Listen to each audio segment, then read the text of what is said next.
Hi, friends. This is Nancy Wabshaw, and I just want to share a few thoughts with you about this Sunday's reading from the Gospel according to Luke.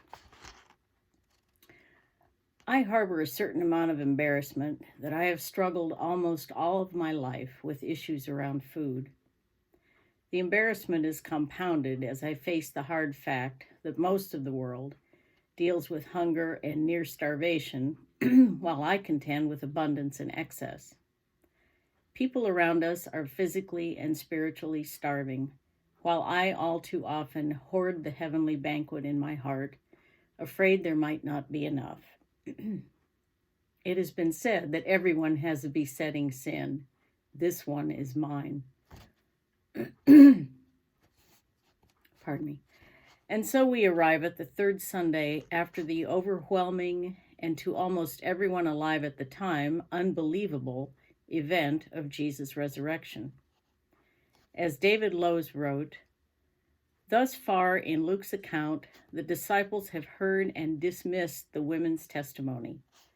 Peter then ran to the tomb and confirmed at the very least that it's empty. 2 disciples on the road to Emmaus were encountered by Jesus and have returned to tell their tale, and now, wait for it, now Jesus has appeared among them and invited them to touch him to dispel any doubts they may have had that he is real." And then Luke writes, "While in their joy, they were disbelieving and still wondering."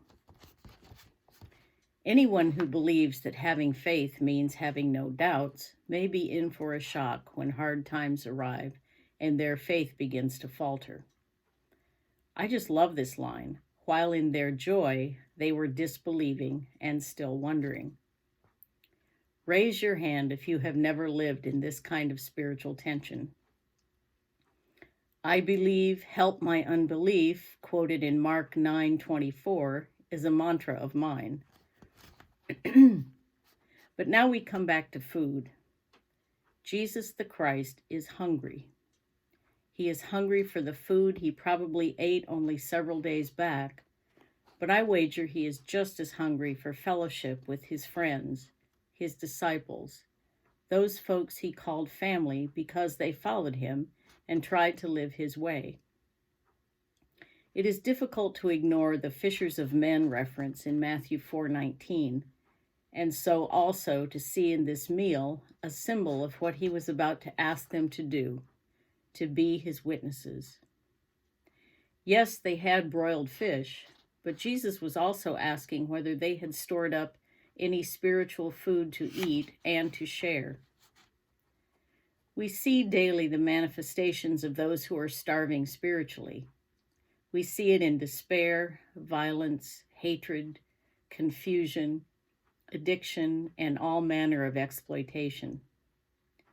It is good for us to feed those who are physically hungry. We are also mandated and commissioned to provide spiritual food, in word and in deed, to those who may not yet realize their spiritual hunger or malnutrition. Jesus wants to feed us with himself so that we might be hungry in the very same way he is hungry.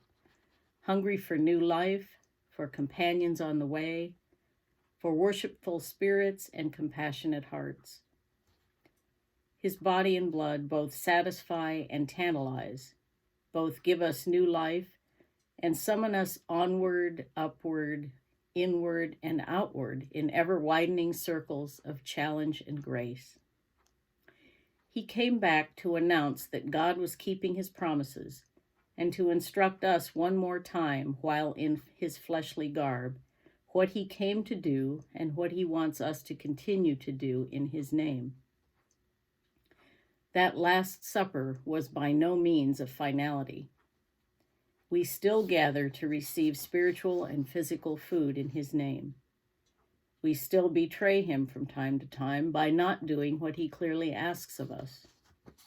We still bow before him and humbly ask for forgiveness and another chance to get it right. And he keeps feeding us his wondrous food for the soul, so that our hungry hearts will be filled, eager to bring others to his table.